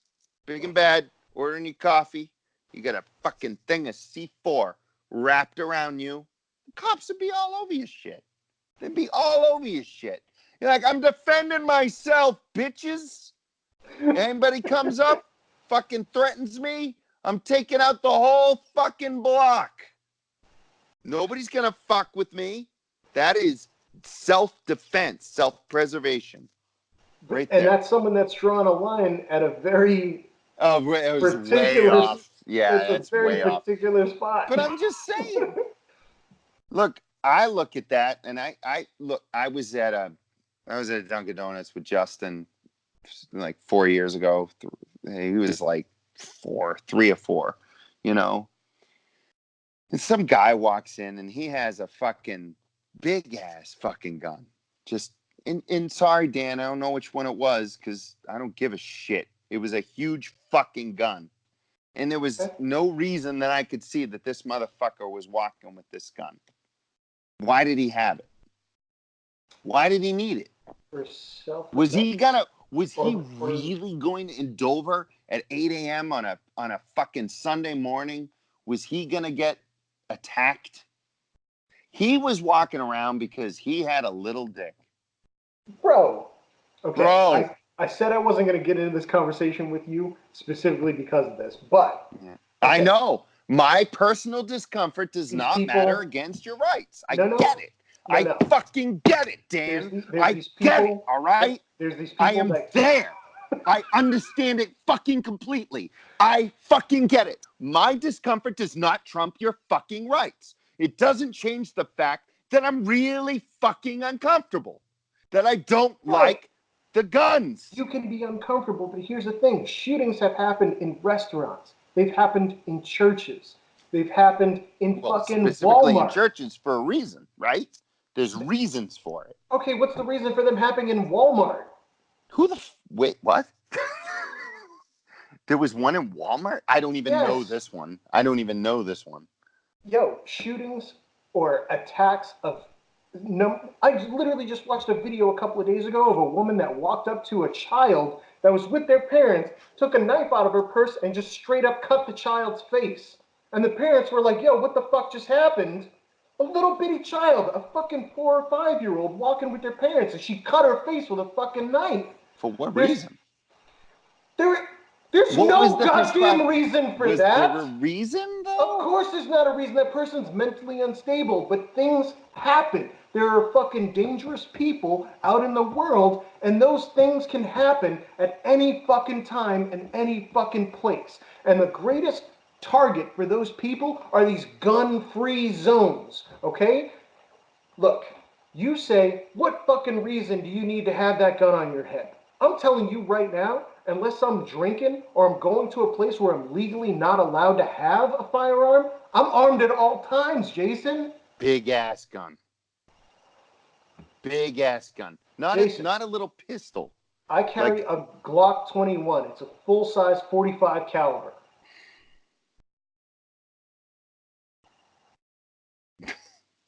Generally, I carry multiple 10-round mags with one in the chamber. And by the way, there are 13-round mags that are available for my pistol. I just haven't bought them yet. Why not? Why not? That way you can kill everybody once you go off the. Because I got a super fast reload. But I'm not going off the deep end. For me, it's a tool for self-defense. I know you're not going off the deep end. You totally in charge of your fucking faculties? I feel like I'm totally in charge of my faculties. Good for you. I guess I'm not. Maybe that's the problem. It's projection. I would kill everybody if I had a gun like that. You wouldn't. Therefore, you belong with the gun, and I don't. And I know this, so therefore I don't want other people having a gun because I would kill everybody. I've trained for you. You know my past. I've been military. I've been contract security. You're perfect, and I'm not. I'm not let's saying just I'm go perfect, there. But Clearly you are. You can be trusted with a gun. I've had over 20 years of You can walk around with a gun, and you feel confident. You're never going to hurt anybody. You're never going to do anything wrong. Nobody's going to get hurt. You know this confidently because you're educated and you're comfortable with it. And hell, I believe you. I thoroughly believe you. But what's wrong with that then? Nothing is wrong with that. It's the big ass fucking gun that looks like an extension of male insecurity that I worry about. So it's the size? That's just the size. I don't like any gun. I don't like any gun because I think it's all an extension of male insecurity. The vast majority of this shit. Why can't we just solve shit with two hands? And you know what I mean? Like, why can't we have more level playing fields than a goddamn gun that's walking around? You know, I just say, why can't we have a more level playing field? I know, and then it's like, why don't you have a gun too? I know. No, it's not even why don't you have a gun too? I'm gonna go get one. You'll be much happier. Everybody will be much happier. I've been thinking about it for a while. I'm going to go get one. I'm going to get trained. I'm going to take target practice. I'm not going to do it for fucking fun. Sorry, Dan. I'm not going to enjoy it that much. But I am going to go and I'm going to get educated and I'm going to have one because you know what? You're right. Look, I got to defend myself. If you want to walk down that path, I'll absolutely walk down that path with you. I don't want you to. And I'll help I want to do it on my own. I don't need you to. And here's the thing, though. Before guns even existed, if people are walking around with swords, there's always someone who's like, why you got to have a huge sword? Look at the size of that sword. What are you going to do with that sword? Are you going to cut people fully fucking in half with that sword? Probably. Probably, because there's other shitty people with swords. It's a matter of fucking scale, Jason. Whenever anyone's like, well, when they created those laws, we had muskets. Right. But the law was created to defend yourself against whatever's available at that time. The government at that time, if it were tyrannical, they had fucking muskets. Now we have semi-automatic and fully automatic rifles. Guess what, motherfucker? You need to be able to keep up. You're not going to win against the government because the government's going to turn the army against you. And you're going to be on the side of the government too. We talked about that. The fucking the government is the people. It's a matter of what everyone is and what everyone wants. Because there's going to be someone against the government. There's always going to be someone against the government when it turns. Of course. There's always going to be someone that's against the government. Yep. And there's plenty of And I'll be on the side that gets shot and killed, and so will my kids. There's plenty of people that are fucking write the history because they were on the winning side. We're just in a different part of history where you can't easily erase things. Look at what's going on in Hong Kong right now. Yeah, they're trying. Everybody can record and everybody can pump information out and everybody can show what the fuck you're doing as a person or as a government, and people are being held accountable. You can't just do things. I disagree. I think the government can easily sway its people to be on the wrong side. And don't you feel like those are the politicians that we need to vote out of office? if our democracy actually reflected anything of what people legitimately wanted or needed, yeah. But corporate interests will always win out, and fascists certainly will win out. Then don't you think that we should have like term limits for senators? Oh God, yeah.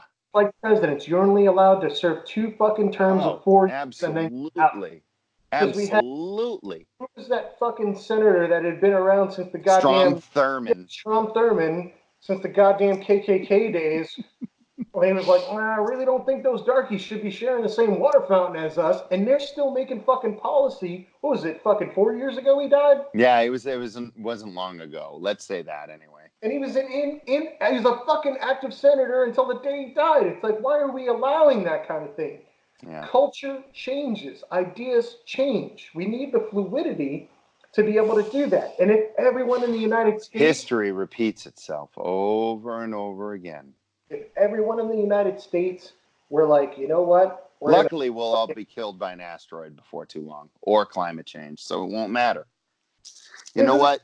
Climate change, what we started out with, it was fucking Trump going, you know what? Fuck the environment. Global warming isn't a thing. Absolutely. I'm going to repeal fucking... Because my dick is... because this. Which is all comes back to the same goddamn thing over and over again. It's people worrying went off the rails. No, it didn't. It didn't go off the rails. It stayed on the rails exactly where it needed to be this entire goddamn time, because it all comes back to this every time. Every time.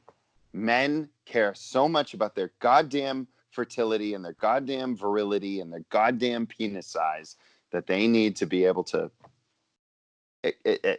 carry the biggest gun, be the biggest man in the room, make the biggest policy, make the biggest rules. Entirely sexist of you. There's plenty of fucking women running for president right now that also want to have the biggest in the room too. No, they want to get rid of this. They want to eliminate this kind of logic. Not all of them. They're fucking flexing their own brand of nuts. Their ovaries. All right, sir. We've been going for 2 hours. I think this is a good point for us to call it good.